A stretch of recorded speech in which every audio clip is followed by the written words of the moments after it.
Hoje eu gostaria de iniciar uma série que eu havia prometido, né? Já fazia tempo que eu falava dessa série, sobre a igreja. E o título dessa série é Sabaô, um exército para Deus, tá certo? Um exército para Deus. Nessa série nós abordaremos basicamente, queridos, as expectativas de Deus a nosso respeito, tá bom? Muitas vezes a gente está muito focado em nós mesmos, o que Deus pode fazer por mim, o que Deus pode realizar, né? O que Deus pode cumprir das suas promessas para mim.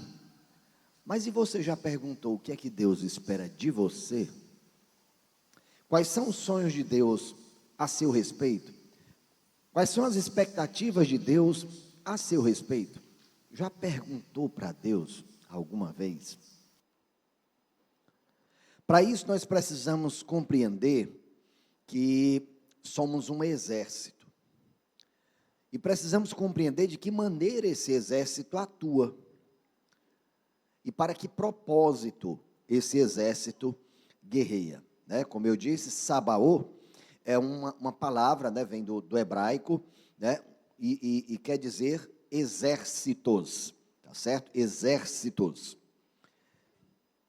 E para isso, para que a gente possa entender, a gente vai começar falando um pouquinho sobre o Êxodo, sobre o momento em que Deus criou um povo para si.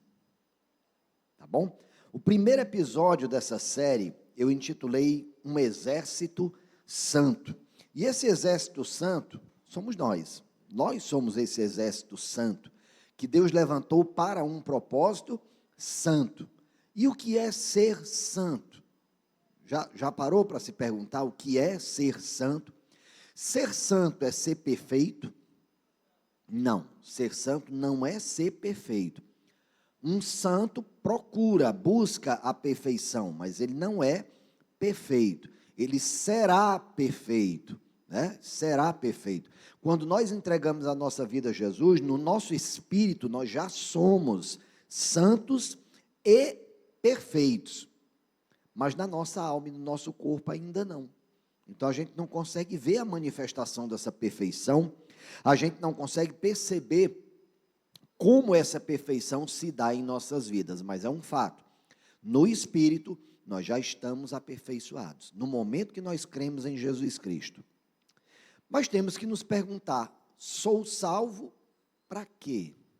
Cutuca a pessoa aí do teu lado e pergunta para ela, para que foi mesmo que você foi salvo?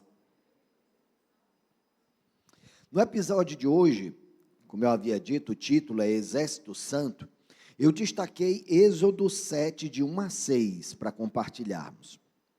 E diz o seguinte: o Senhor lhe respondeu a Moisés, né? O Senhor falando a Moisés: dou a você a minha autoridade perante o faraó, e seu irmão Arão será seu porta-voz.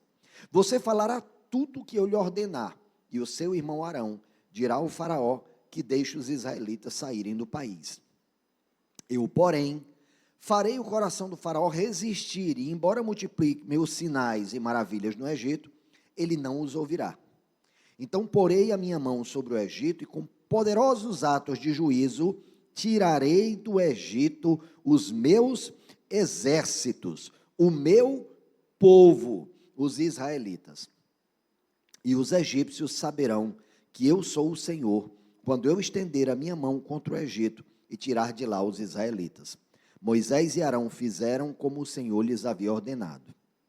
Então, queridos, eu quero deixar claro para vocês que Deus tinha um propósito em levar aquele povo de Canaã, né, da região dos cananeus, para o Egito.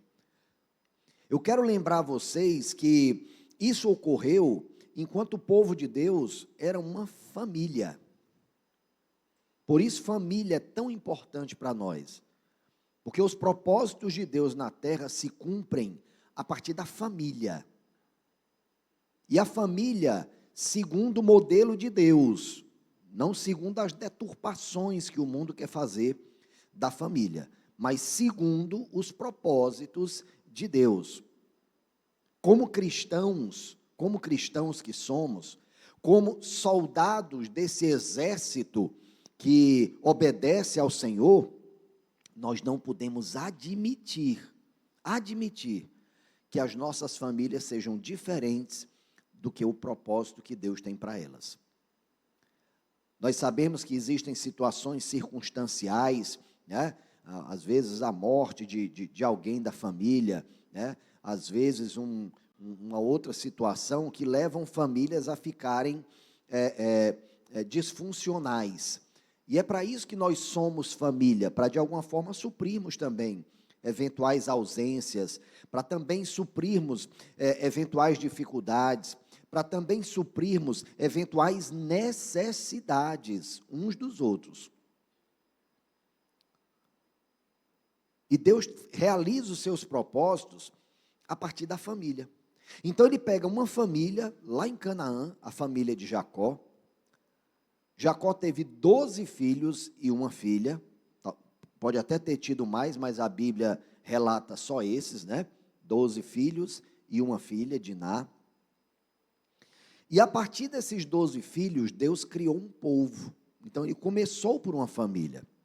Em dado momento, Deus enviou José ao Egito, porque Deus tinha um propósito para aquela família. José foi enviado ao Egito, prosperou no Egito, chegou a ser governador do Egito, e aí finalmente chegou o dia de Deus resgatar o seu povo. E resgatar do quê? Resgatar da aflição, da morte e da destruição. Porque Canaã estava passando por um tempo terrível de seca. Então os rebanhos começavam a sentir. E aí José manda vir de Canaã para o Egito 70 pessoas. 70 pessoas. A família de Jacó já eram 70 pessoas. E todos eles foram para o Egito. E no Egito, essas 70 pessoas foram colocadas em uma região chamada Gósen. E lá em Gósen, eles prosperaram com tal velocidade que levou os egípcios a ficarem enciumados. E por causa do ciúme dos egípcios, eles começaram a ser oprimidos no Egito. E Deus ouviu o clamor do seu povo no Egito. Quando Deus escuta o clamor do seu povo no Egito, ele levanta um redentor do meio daquele povo, alguém semelhante a eles, e ordena a esse homem que lidere o povo na saída do Egito de volta para a terra de Canaã, a terra prometida a eles. E assim Moisés fez. Assim Moisés fez. Esses versículos que nós acabamos de ler deixam claro qual é o propósito de Deus para aquele povo que cresceu. Eram milhares, eles agora eram milhares, mas eles começaram só com 70, mas agora eles eram milhares. E Deus deixa claro qual é o propósito dele para esses milhares.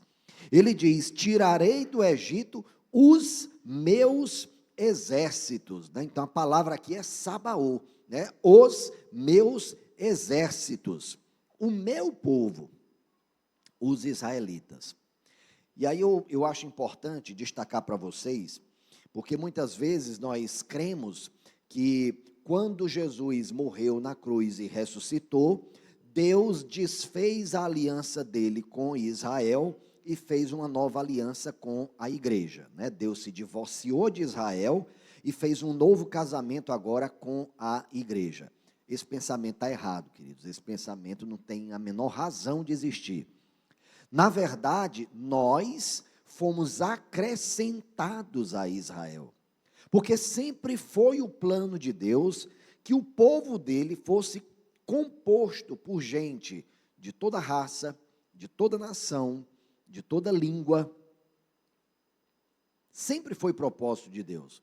Lá em 1 Reis, eu não recordo agora capítulo, mas nós temos o relato do momento em que Davi decidiu tirar a arca da aliança de Siloé para levar para Sião. Ele diz: poxa, eu já estou em Jerusalém, estou vivendo num palácio, e a arca do meu Deus está debaixo de uma tenda. Ele teve boa atitude, ele foi lá para buscar a arca, só que ele colocou a arca em cima de um carroção. E o que Deus havia dito é que a arca deveria ser carregada pelos levitas. Então eles colocaram num carroção, num determinado momento o carroção tombou, e Uzá pegou na arca, coisa que também era indevida, e por causa disso Uzá foi fulminado. Então, boas intenções nos livram de erro, nos livram de pecado, né? Porque o salário do pecado é a morte, né?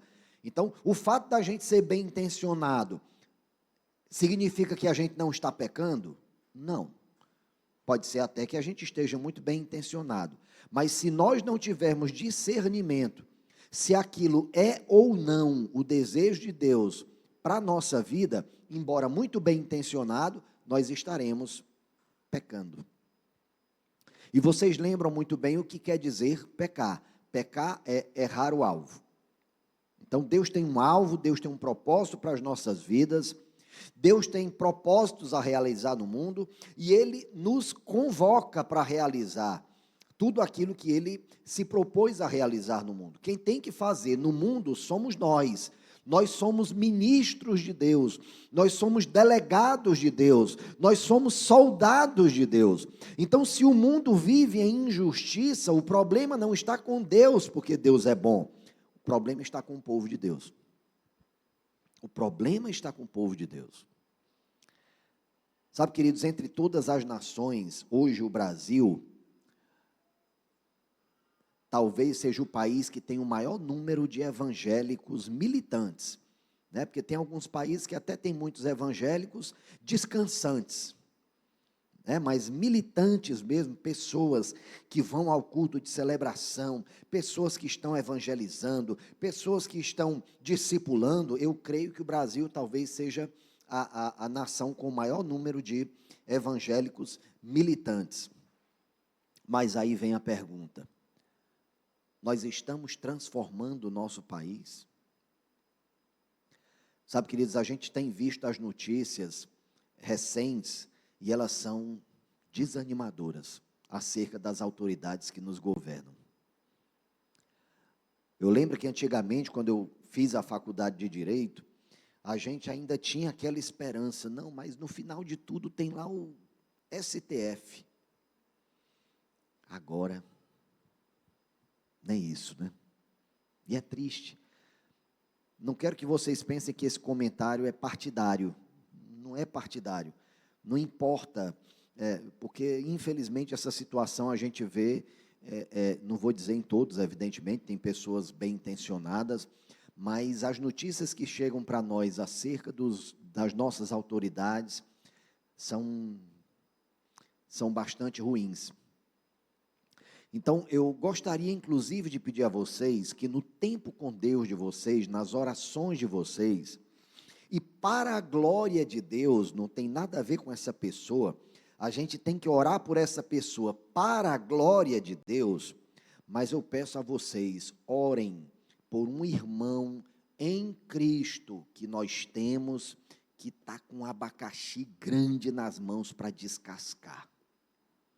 O ministro André Mendonça. Ele é nosso irmão em Cristo, se não me engano, ele é de uma igreja presbiteriana, né? Ele prega na igreja, inclusive, é uma pessoa atuante na igreja, e agora ele está em ênfase. E eu tenho absoluta certeza que Satanás convocou um bocado de cramunhãozinho para ficar ao redor dele, perturbando a vida dele. Então, como igreja de Jesus Cristo, porque isso vai glorificar a Deus, eu peço as orações de vocês para que ele se mantenha firme nos caminhos do Senhor. Para que ele possa decidir segundo os desejos de Deus. Custe o que custar. Custe o que custar. Mas nós somos nessa terra sal e luz. Se o sal não salga, o que é que se faz com esse sal? Lança-se ao chão para ser pisado pelos porcos. né?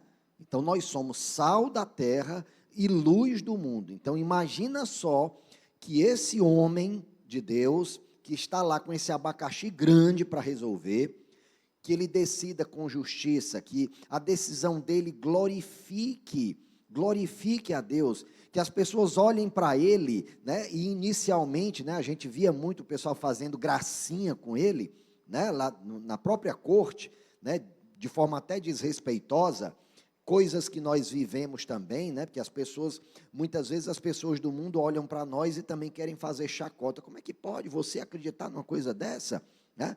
Então, talvez ele esteja passando pela mesma situação. Então, peço a intercessão de vocês, né, por esse irmão em Cristo, para que Deus o fortaleça, para que Deus possa ajudá-lo a se manter nos caminhos do Senhor, para que ele não desvie nem para a direita nem para a esquerda, para que ele possa julgar conforme os critérios do Senhor, para que ele não se deixe subornar pelas facilidades do mundo, né, que ele não se deixe seduzir pelo poder. É muito importante nós estarmos em oração, tá bom, queridos? Peço a vocês a oração por esse irmão em Cristo. Então, queridos, o que é que acontece? Deus nos salvou para um propósito dele, não foi para propósito nosso. Deus não nos salvou para a gente ficar rico nesse mundo, não. Não foi para isso que ele nos salvou. Deus não nos salvou para a gente ser feliz nesse mundo. Ele não nos salvou para sermos felizes. Embora a felicidade seja consequência de alguém que entregou sua vida a Jesus.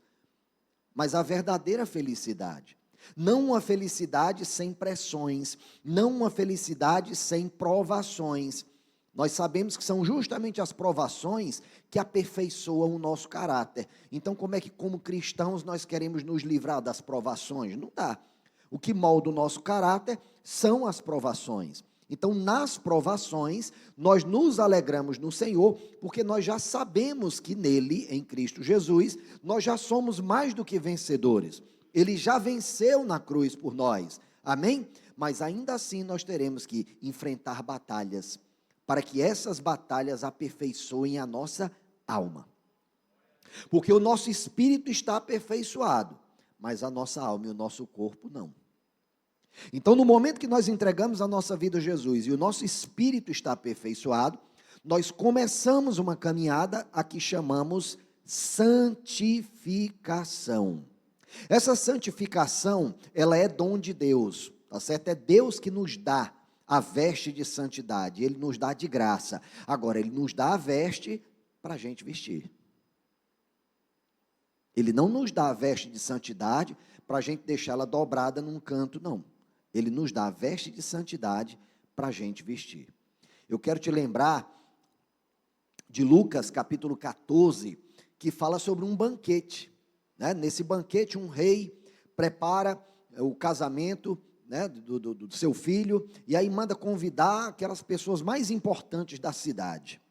No dia do casamento, os servos voltam com más notícias. Olha, eu chamei o fulano, mas ele disse que comprou uma junta de bois, e ele vai ter que ver essa junta de bois, não vai poder vir para o casamento. O cicrano também, passei por lá, mas ele tinha um compromisso, então ele não vai poder vir. De maneira que ele começou a perceber que grande parte dos convidados não viria. Indignado, ele foi aos seus servos e disse: de forma nenhuma, o banquete está servido e a casa estará cheia. Vão aos valados e becos e chamem gente boa e gente má, mas encham essa festa. E aí eles foram, convidaram pessoas que inicialmente não eram convidadas, né, não foram chamadas, convidou gente boa e gente má, e era costume na época que quando você fizesse o casamento, você desse a veste nupcial dos noivos, né? Então imagina aí a despesa que era um casamento desse, né? Então os convidados davam a veste nupcial. E aí o que é que aconteceu? Essa parábola nos diz: o dono da festa percebeu que entre os convidados havia um que não estava usando a veste nupcial. O que foi feito com ele? Foi lançado fora do banquete. Ele foi lançado fora da festa. Então, queridos, essa parábola está falando sobre nós. Nós somos esse exército de homens bons e maus, que estavam nos becos e valados, que não eram convidados para o banquete, mas posteriormente foram. E receberam uma veste. O nome dessa veste é santidade. Àqueles que vestem a veste de santidade, o banquete está servido, e eles poderão usufruir de todo aquele banquete. Mas há aqueles que recebem a veste de santidade e não a usam. Esses serão lançados fora. Sabe, queridos, isso deve provocar em nós profundo temor. Profundo temor. Eu confesso para vocês que essa série, o que me despertou para essa série foi ter ouvido um podcast. Na verdade, foi o trecho de um podcast, de um pastor chamado Tassos Licurgo. Alguém aqui já conhece? É Tassos, não é Tasso, Tassos Licurgo, tá certo? Se você puder depois seguir, eu creio que você vai ser muito abençoado. Mas o que é que ele dizia? Ora, eu tenho escutado, ele dizendo lá no podcast, eu tenho escutado muitas pessoas usarem a expressão para a igreja, de que igreja é um hospital. Está errado. Igreja não é hospital. Igreja é um exército que possui um hospital. Um hospital de campanha. Sabe, queridos, nas guerras, eu sei que aqui ninguém participou de guerra, graças a Deus nem eu, mas a gente vê aí nos filmes como é que acontece, como é que aconteciam as guerras, e a gente vê que, de fato, dentro do corpo de soldados vão alguns médicos, enfermeiros, e para quê? Porque, eventualmente, um soldado se ferindo, ele pode ser recuado para um hospital de campanha, pode ser curado no hospital de campanha, mas depois que ele é curado, o que é que se faz? Ele continua lá descansando no hospital de campanha? Agora eu vou para um spa. Agora eu vou para um chalé para curtir a vida, já fiz a minha parte. É assim? Não, ele vai para o hospital de campanha, e no momento que ele é curado, ele veste o uniforme dele e parte para a frente de batalha de novo, para ser ferido novamente, ou até para morrer. Mas ele volta para a linha de frente. Então, queridos, nós, como exército do Senhor, precisamos ter essa mesma disposição. Muitas vezes nós estamos na batalha e nós somos alvejados pelo pecado. Eu quero te lembrar, queridos, que embora Jesus tenha morrido na cruz, no nosso lugar, para vencer a morte e o pecado, embora ele tenha feito isso, embora ele já tenha vencido o pecado, e o pecado já não tenha poder sobre nós, é um fato. Quando nós recebemos Jesus, o pecado continua nos atormentando. Mas agora não mais porque tem poder sobre nós, agora porque ele nos influencia. Mas nós podemos escolher por quem somos influenciados. Nós podemos ser influenciados pelo Espírito de Deus ou pelo espírito do mundo. Nós é que decidimos. A Bíblia diz que o mundo jaz no maligno. Sabe o que quer dizer a palavra jaz? Descansa. Então deixa eu te dizer uma coisa muito importante, meu amado, minha amada, presta atenção no que eu vou te falar. Crente nunca descansa, a não ser no Senhor. O nosso descanso tem nome, Jesus Cristo.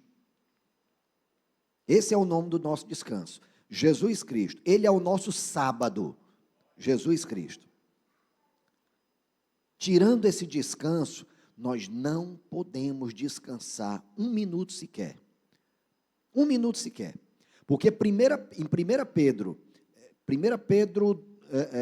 5,6, se não me engano. 2,5,6, se não me engano. Se alguém puder depois verificar e me corrigir, eu agradeço. Diz o seguinte: humilhem-se debaixo da poderosa mão do Senhor, e Ele os exaltará no devido tempo.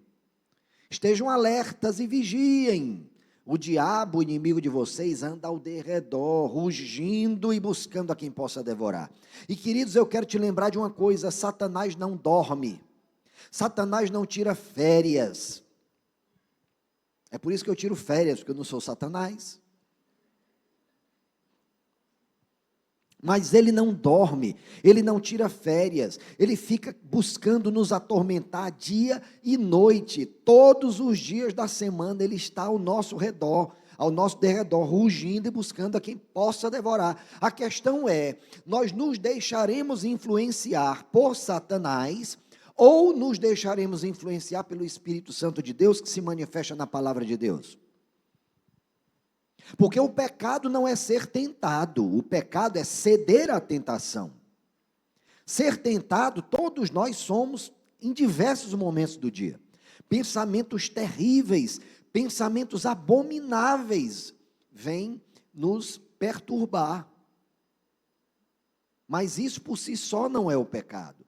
O pecado é quando nós acreditamos naquelas sugestões. E aí cedemos àquela sugestão e nos entregamos ao pecado como se o pecado não fosse pecado. Ontem eu estava na classe da nova criatura. Quem está aqui fazendo classe da nova criatura comigo? Né? Olha aí, tem algumas pessoas aqui que estão lá. E ontem eu estava abordando esse aspecto, né, muito importante da nossa vida cristã. Como lidar com o pecado. Sabe, queridos, isso é fundamental para a nossa vida. Fundamental para a nossa vida. Olha o que diz Apocalipse 5, 9 a 10. Tu és digno de receber o livro e de abrir os seus selos, pois foste morto, e com o teu sangue compraste para Deus homens de toda tribo, língua, povo e nação. Tu os constituíste reino e sacerdotes para o nosso Deus, e eles reinarão sobre a terra. Eles reinarão sobre a terra. Mas eu quero te lembrar disso, ele comprou para Deus homens de toda tribo, língua e nação. Nós fomos comprados por alto preço. O alto preço pelo qual fomos comprados foi o sangue de Jesus. Foi a vida imaculada, foi a vida perfeita, santa de Jesus. Ele deu a vida dele perfeita, santa, a vida sem máculas, a vida sem defeito, a vida sem pecado. Ele deu por nós para a gente ir para o céu? É para isso? Sabe, queridos, ir para o céu, de fato, é uma das consequências da salvação. Cristo morreu na cruz por nós, derramou o seu pecado para a gente ficar rico. É para isso? É para a gente viver que nem o pessoal da organização Tabajara, né? Os seus problemas se acabaram-se. Não, querido, não é para isso não. Ele derramou o seu sangue, não foi por amor a nós não, viu? Foi por amor ao Pai. Quem nos amou foi o Pai. Quem nos amou foi o Pai. Porque Deus tanto amou o mundo que deu o seu Filho unigênito, para que todo aquele que nele crer não pereça, mas tenha vida eterna. Então nós fomos comprados por alto preço. Para quê? Para nos entregarmos aos prazeres desse mundo?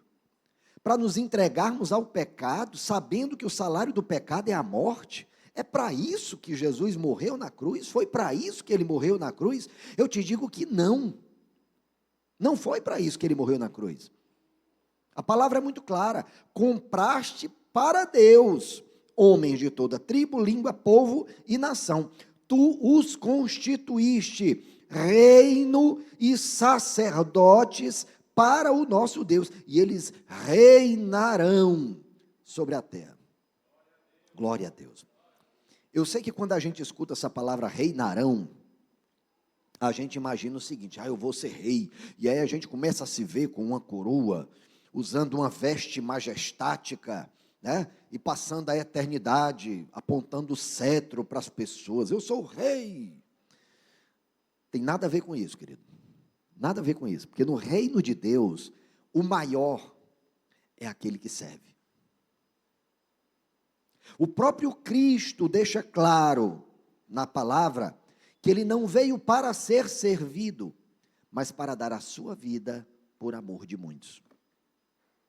Então, se o mestre dos mestres, se o senhor dos senhores, se o príncipe dos príncipes, o rei dos reis, veio ao mundo não para ser servido, mas para servir, o que é que vocês imaginam que a gente vai fazer na eternidade?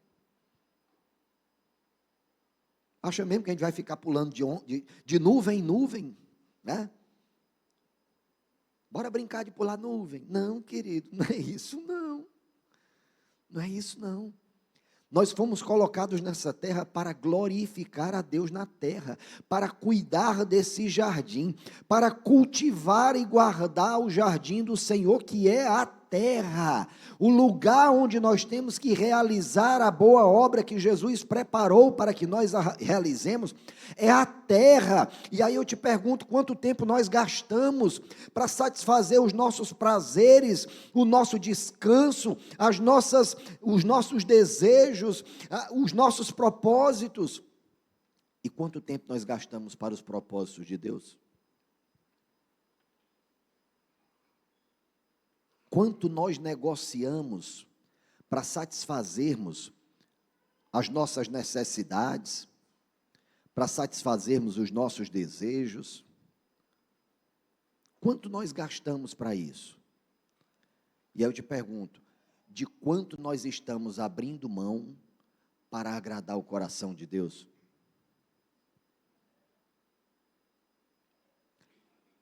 Deixa eu te dizer uma coisa muito séria. Servir a Deus implicará em profundas perdas para todos nós. Eu não estou falando de perda superficial, não. Eu estou falando de perda fundamental. A primeira coisa que a gente precisa perder é a mentalidade velha que a gente tinha quando não era filho de Deus. Romanos 12:2 deixa muito claro isso.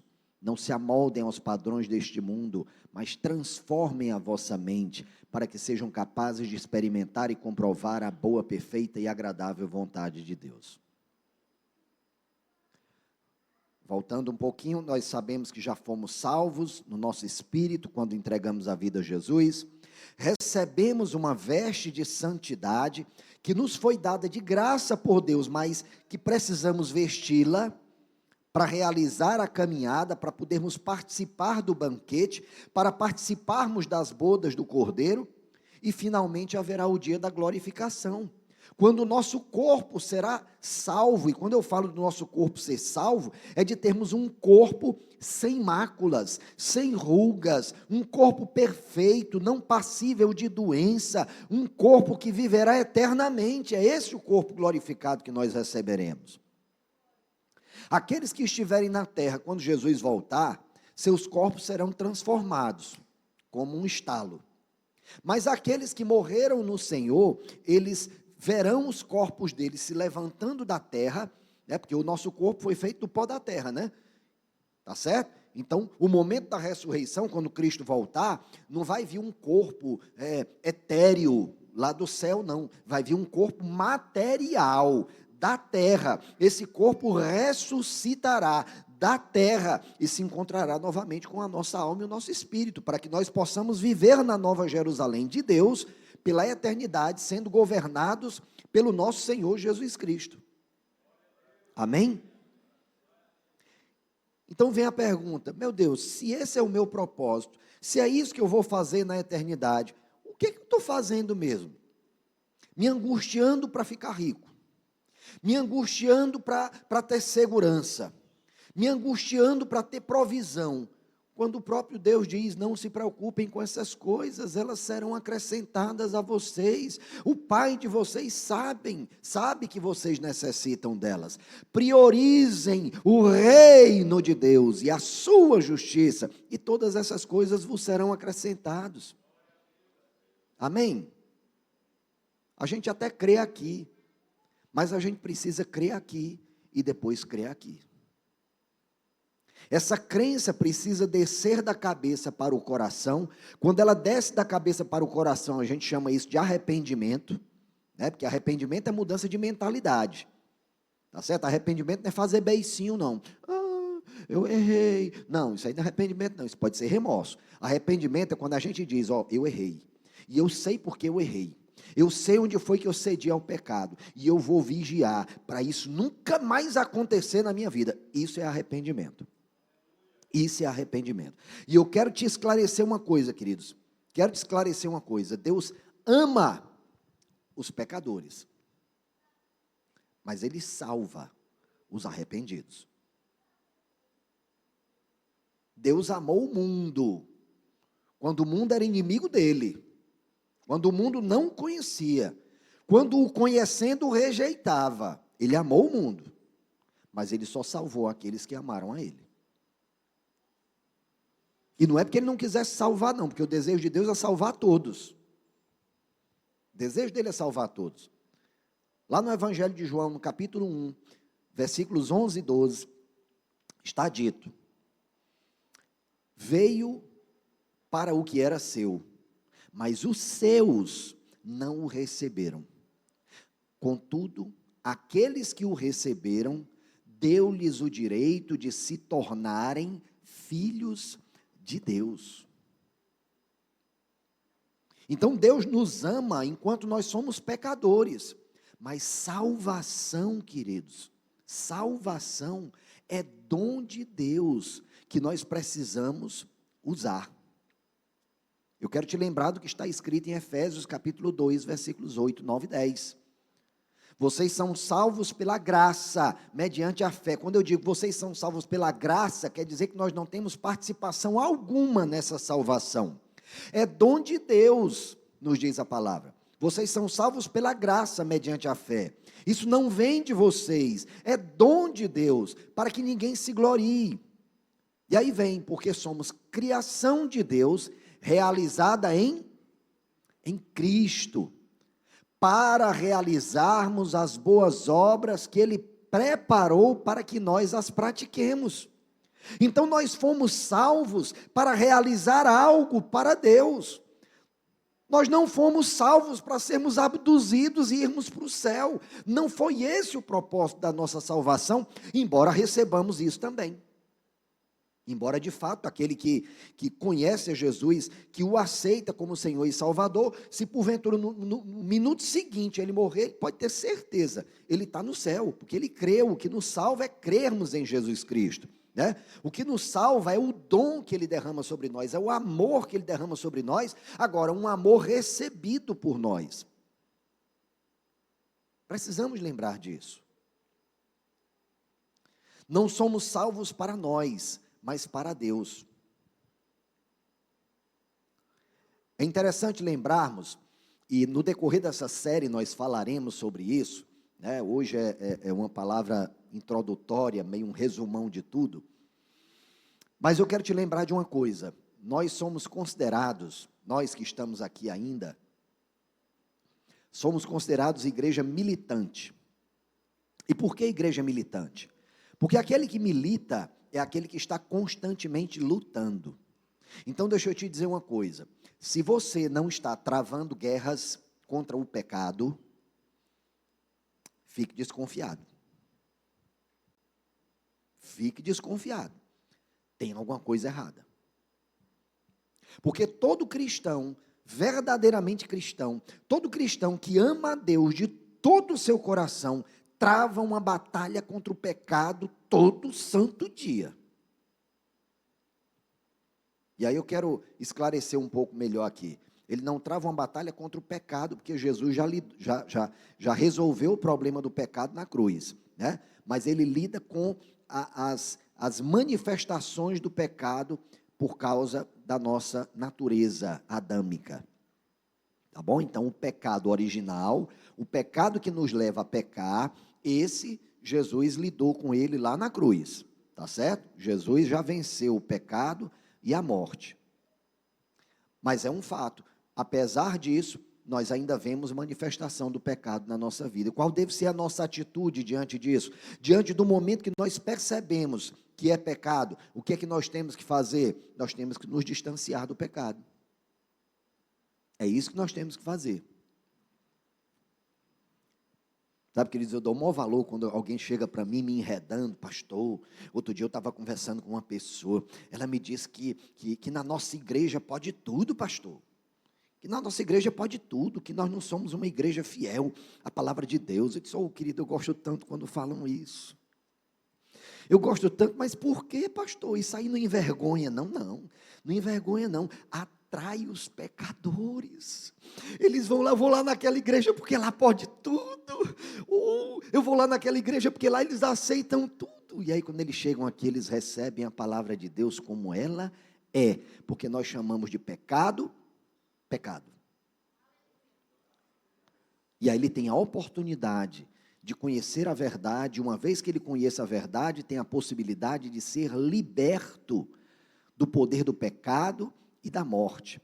E uma vez liberto do poder do pecado e da morte, aceitando o sacrifício que Jesus realizou por ele, ele vai ter a oportunidade de se arrepender. Arrependimento é mudança de mentalidade. Ele vai poder mudar a mentalidade dele. E mudando a mentalidade dele, ele vai glorificar a Deus com tudo que ele fizer. Então, quero mais é que o pessoal venha achando que pode tudo aqui. Não tem problema, minha gente, não tem problema. Venha mesmo, para que a gente possa pregar a palavra com ousadia. Amém? Então, nós somos a igreja militante, nós somos a igreja que luta.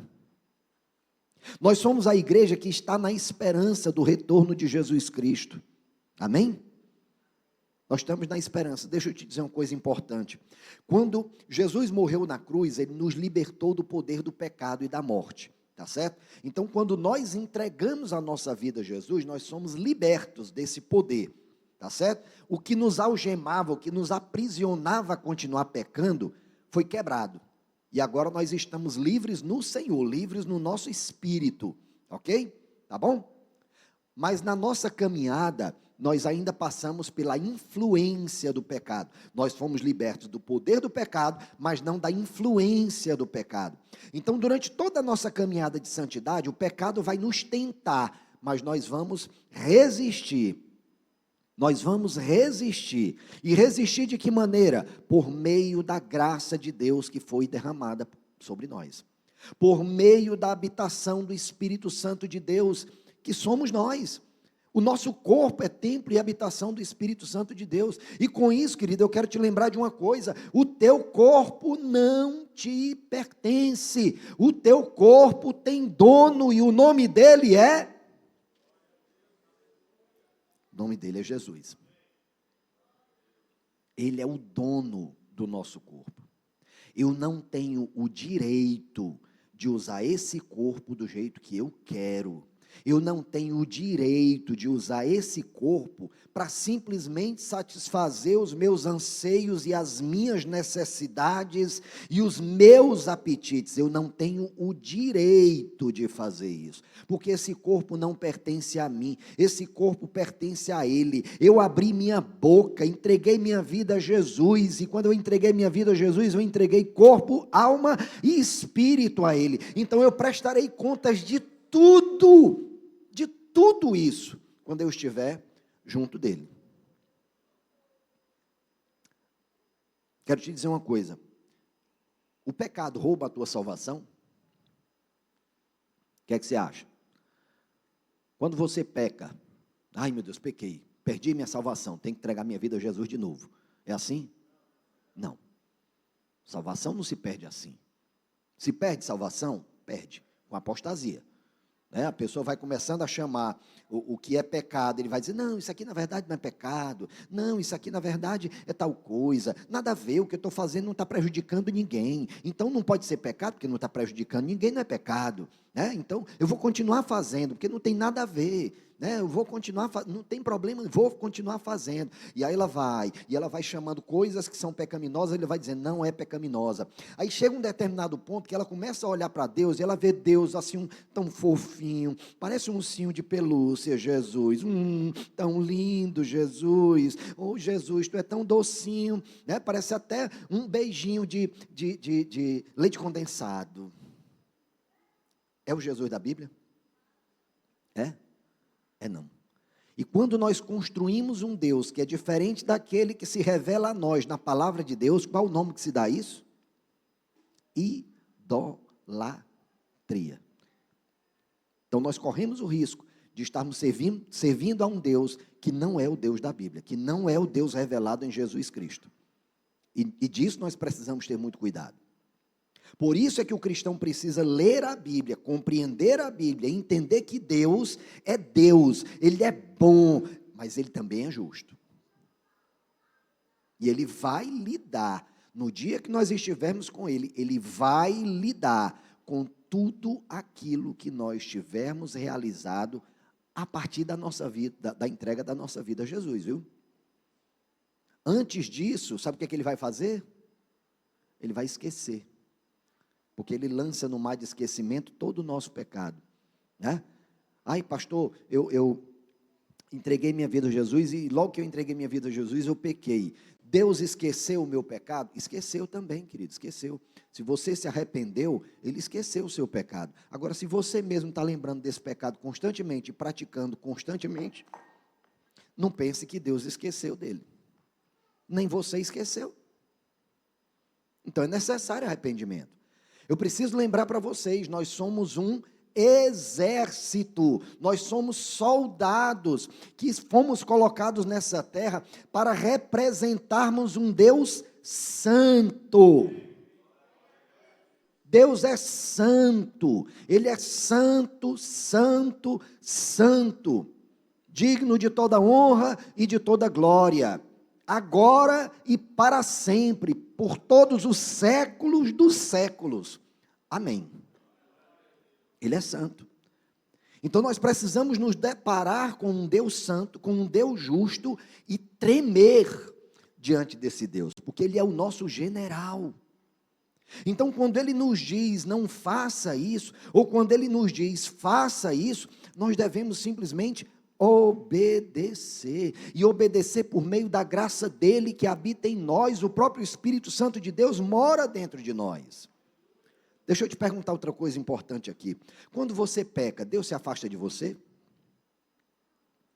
Hã? Não. Quem é que se afasta? Nós. Tem muita gente, eu já escutei muito isso, eu pequei, Deus está longe de mim. Está não, querido, está bem pertinho. Talvez Ele esteja mais perto ainda de você, porque você pecou. Agora, você está perto dEle? Essa é a pergunta que nós temos que fazer. Eu estou perto dEle? Romanos 8,37 diz, mas em todas estas coisas somos mais que vencedores, por meio daquele que nos amou. Nós já somos mais do que vencedores. Agora, nós somos mais do que vencedores nas nossas lutas, não no pecado. Nós somos mais do que vencedores quando nós travamos uma guerra contra as manifestações do pecado na nossa vida, contra os anseios da carne sobre nós, contra as sugestões do inimigo que nos tenta, que nos ronda e que ruge ao nosso ouvido, buscando a quem possa devorar. Então nessas lutas nós já somos mais do que vencedores por meio de Cristo Jesus que nos salvou. Isso é uma realidade. João 16,33 diz, eu lhes disse estas coisas para que em mim vocês tenham paz. Neste mundo vocês terão aflições, contudo, tenham ânimo, eu venci o mundo. Jesus venceu o mundo, mas Ele nos garante, Ele nos promete que nesse mundo nós teríamos aflições, nós teríamos que enfrentar pressões, apesar de sermos cristãos, apesar de sermos filhos de Deus, nós teríamos que enfrentar pressões, e no meio da pressão nós temos alguém a quem recorrer, e nós recorremos a Jesus, e nós recorremos ao Espírito Santo de Deus, e não a nós. Quando nós recorremos a nós mesmos, nós estamos nos transformando no nosso Deus, logo, idolatria de novo. E pensa numa coisa que Deus abomina, é idolatria, abomina. Mateus 4, 19 e 20 diz, e disse Jesus, sigam-me, e eu os farei pescadores de homens. No mesmo instante, eles deixaram as suas redes e o seguiram. Sabe, queridos, nós somos salvos para salvar. É outra coisa que o Senhor espera de nós. Antes de retornar ao Pai, enquanto Ele estava com seus discípulos, e não se resumiam aos 12, eram muitos mais, Jesus disse para eles, toda autoridade me foi dada. E ele falou para aqueles discípulos: portanto, vão e façam discípulos de todas as nações, preguem o evangelho a toda criatura, batizando-os em nome do Pai, do Filho e do Espírito Santo, e eu estarei com vocês por todos os dias das suas vidas. Então, queridos, nós precisamos constantemente salvar outras pessoas. Ontem eu tive uma experiência tão interessante. Terminou a classe da nova criatura, e aí eu fiquei conversando com os meninos e tal, e aí liguei para minha esposa vir me pegar, né, porque ela tinha um outro compromisso, e eu ligando e chamava e não atendia, liguei a terceira vez, nada. Aí eu me vi com duas alternativas: ou eu ficava muito chateado, porque ela não estava me atendendo, ou eu pedia um Uber. Eu preferi fazer a parte mais fácil, né, pedir Uber. E aí aquele rapaz veio me pegar bem aqui, para me deixar bem ali, né? Dá 2 quilômetros só. Então foi uma viagenzinha que deve ter dado 2 minutos. Não é porque eu sou pastor não, querida, é porque eu sou cristão. Em 2 minutos, esse rapaz fez a oração de entrega da vida dele a Jesus, em 2 minutos. Os campos estão maduros, mas os trabalhadores são poucos. Os campos estão preparados. Existem muitas pessoas por aí desejosas de ouvir a palavra de Jesus, desejosas de uma oração, desejosas de poder desabafar com alguém, desejosas de conhecer a Deus. Inúmeras pessoas. Mas aí vem a pergunta: nós estamos salvando essas pessoas? Ou nós estamos simplesmente observando elas descerem inferno abaixo? Ou nós estamos simplesmente satisfeitos: eu descobri a verdade, eu estou aqui na minha, mas não tenho nada a ver com a vida daquele ali, não. Não, queridos, nós fomos salvos para salvar. 2 Timóteo 2, de 1 a 4, nos diz algo muito precioso, e eu quero que você receba isso como se fosse para você, tá bom? Paulo está falando para Timóteo, mas eu quero que você leia isso como se Paulo estivesse falando para você. Olha o que ele diz: portanto, meu filho, fortifique-se na graça que há em Cristo Jesus, e as coisas que me ouviu dizer na presença de muitas testemunhas, confia a homens fiéis, que sejam também capazes de ensinar a outros. Quem são esses homens fiéis, queridos? Somos nós. Nós somos esses homens e mulheres fiéis, capazes de ensinar os outros a amar a Jesus da mesma forma que nós amamos. Agora, as pessoas perceberão o amor que nós temos por Jesus na medida das renúncias que nós fazemos por Jesus. Não é porque a gente abre a boca e a gente é eloquente em falar de Jesus, e quando a pessoa olha para a nossa vida, a gente está vivendo uma vida derrotada, está vivendo uma vida de fracasso, vivendo uma vida de pecado. Não é dessa forma que nós falamos verdadeiramente sobre Jesus. A pessoa pode até acreditar e ser abençoada, porque você falou, apesar de não estar vivendo uma vida que glorifique a Deus, você falou e a pessoa entregou a vida a Jesus, e hoje ela está no momento mais feliz da vida dela. Glória a Deus, aleluia que isso aconteceu, porque Deus é misericordioso. Mas quando as pessoas olham para nós, e elas observam a nossa caminhada, isso fixa no coração delas. Elas dizem: é assim que se faz para agradar a Deus. Eu não sei se você já se perguntou, por que é que aqueles homens e mulheres, durante o período da igreja primitiva, por que é que aqueles homens e mulheres enfrentavam a morte? Não era qualquer morte não, querido, não era uma eutanásia não. Não era alguém chegar como hoje seria, né? Está condenado à morte. Aí coloca lá numa maca, injeta um produto para a pessoa dormir, e depois injeta outro para o coração parar. Não era assim não, querido. A gente tem medo até dessa morte aí, a morte indolor, a gente tem medo, mas naquele tempo eles enfrentavam a morte no meio de um circo, sendo trucidados, mordidos por leões, alguns deles pregados em uma estaca, bisuntados com piche, e pegavam fogo, eles queimavam vivos, mas eles queimavam vivos, entoando o hino ao Senhor. Você já se perguntou por que foi que aqueles homens e mulheres foram tão ousados em fazer isso? Sabe, queridos, eu realmente creio que era o testemunho da igreja. Eu realmente creio que era porque a igreja dava um testemunho de completo desprendimento das coisas do mundo, de completa disposição para enfrentar a morte. E quando alguém teve a disposição de enfrentar a morte, ele inspirou muitos outros a enfrentarem a morte, mas não negarem a Jesus por nada. E eu acho que nós estamos precisando disso. Somos salvos para reinar. 1 Pedro 2,9. Vocês, porém, são geração eleita, sacerdócio real, nação santa, povo exclusivo de Deus, para anunciar as grandezas daquele que os retirou das trevas, que os resgatou das trevas, para a sua maravilhosa luz. Oh, aleluia! Reis e sacerdotes.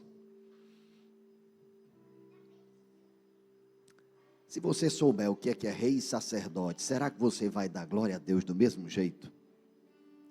Porque no reino de Deus, como eu falei para vocês, os reis são aqueles que servem. Os sacerdotes são aqueles que intercedem.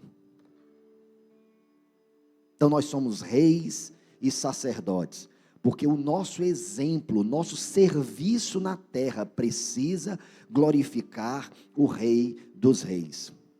E nós somos intercessores, nós somos sacerdotes, porque nós oramos uns pelos outros e não julgamos uns aos outros. Nós oramos uns pelos outros, nós exortamos uns aos outros em amor, para que deixemos uma vida de pecado.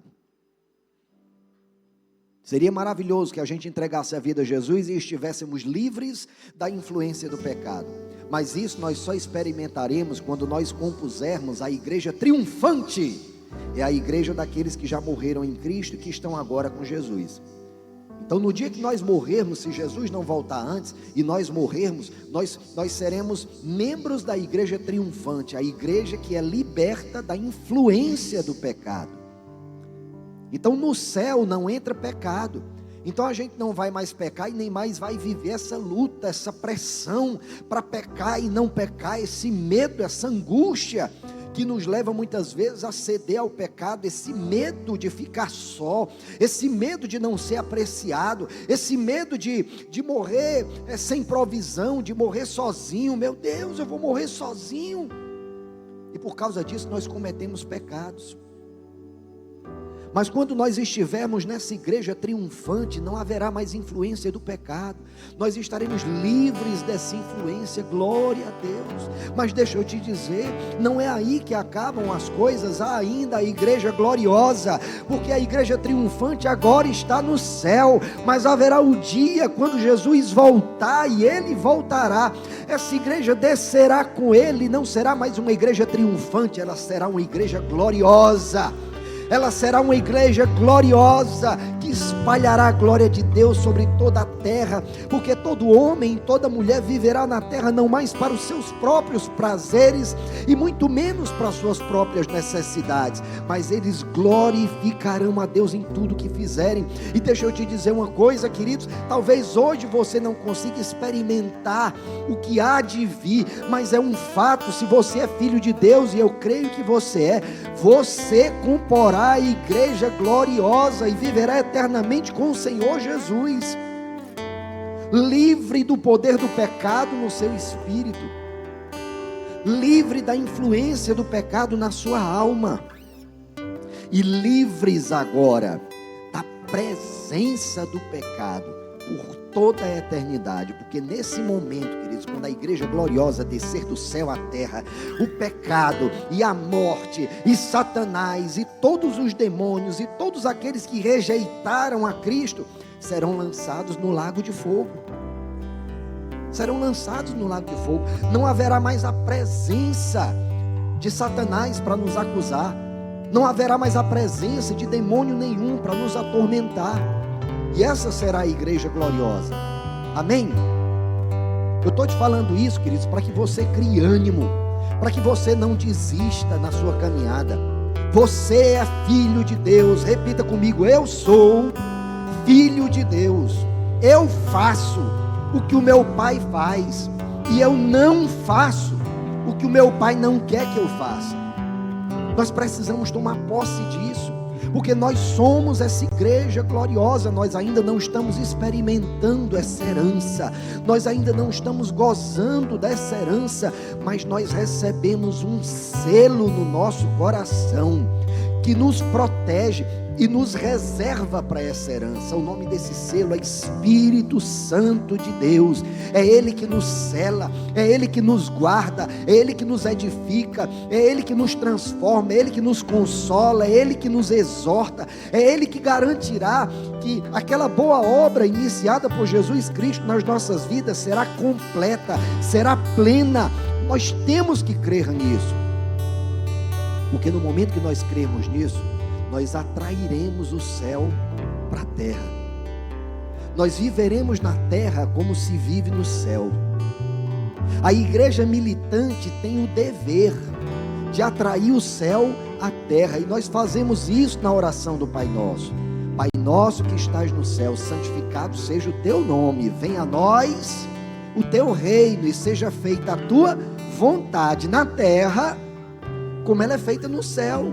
É isso que nós dizemos quando nós oramos o Pai Nosso, que seja feita na terra como é feito no céu. Mas deixa eu te dizer uma coisa, queridos, nós somos os ministros do Senhor, nós somos os delegados do Senhor, nós somos os soldados do Senhor. Quem tem que atrair o céu para a terra somos nós, não é Deus que tem que lançar fogo do céu sobre a terra. Isso acontecerá no dia do juízo, não é agora.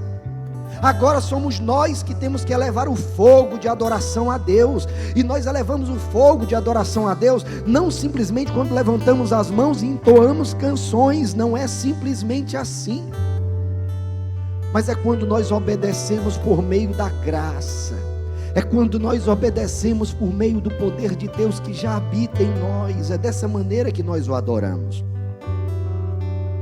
Lá em Romanos capítulo 1, eu vou ler alguns versículos, diz algo muito precioso: portanto já não há condenação para aqueles que estão em Cristo Jesus, porque em Cristo Jesus a lei do Espírito de vida me libertou da lei do pecado e da morte, porque aquilo que a lei for incapaz de realizar por estar enfraquecida pela carne, Deus o fez, dando o seu próprio Filho em semelhança de homem pecador como oferta pelo pecado, e assim castigou o pecado na carne, a fim de que as justas exigências da lei fossem plenamente satisfeitas em nós, que não vivemos segundo a carne, mas segundo o Espírito.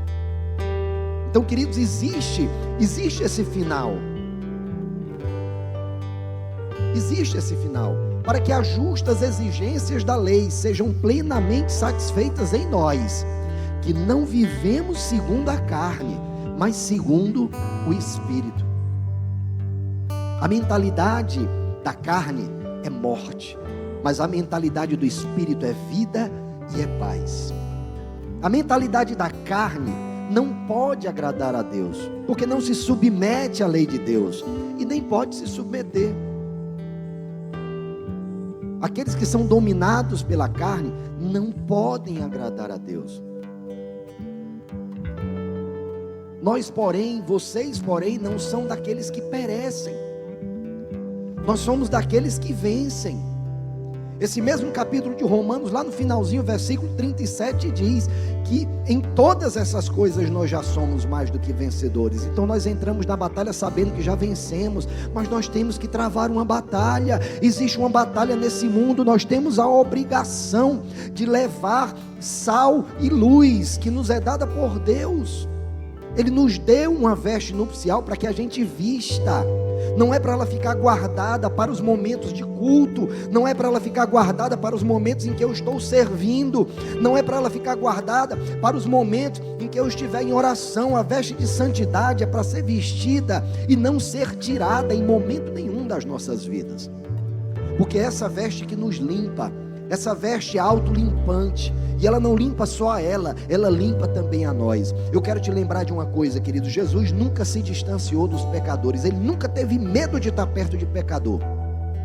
Os fariseus sim, eles tinham receio de, estando perto dos pecadores, serem confundidos com pecadores, mas Jesus nunca teve esse medo, e nem nós podemos ter esse medo. Nem nós podemos ter esse medo. Mas Jesus tinha uma atitude que nós precisamos ter. Jesus estava no meio dos pecadores, sentado à mesa com os pecadores, mas em vez de ser influenciado pelos pecadores, ele influenciava cada um deles. E cada um daqueles homens, cada uma daquelas mulheres que estiveram com Jesus, tiveram a oportunidade de glorificá-lo e de crer nele. Alguns certamente não o aceitaram. Entre os seus próprios discípulos, houve um que o traiu e outro que o negou. Eles estavam comendo à mesa com ele pouquinho antes dele se entregar na cruz. Precisamos lembrar disso. Apesar das nossas falhas, nós somos o exército do Senhor. E nós batalharemos enquanto nós estivermos aqui. Nós lutaremos contra as manifestações do pecado, contra as obras da carne na nossa vida, enquanto nós estivermos aqui, porque no dia que nós estivermos com o Senhor, nós não precisaremos mais lutar, porque a influência do pecado já não estará sobre nós. Não porque nós cedemos ao pecado, mas porque o pecado já não terá mais nenhuma influência sobre nós. Amém?